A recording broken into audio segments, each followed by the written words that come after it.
Assalamu alaikum, welcome to Nasisoft. In this video, I will show you how you can fix this type of error in Django when you upload an image, okay, and we basically from image to text conversion, and this type of error occurred, that is non-type object has no attribute read. Okay, so in order to fix this type of error inside your code, for example, this is my code, and inside this code, inside the form, right here the encryption multi-part and form data.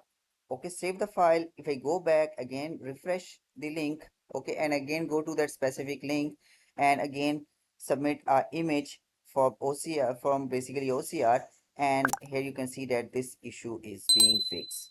So I hope this will help you a lot. If you have any question on the video comment section, you can ask your question, or a description link is in the video description. A question link is also mentioned. Don't forget to subscribe my channel for more informative videos. Stay blessed. Have a nice day.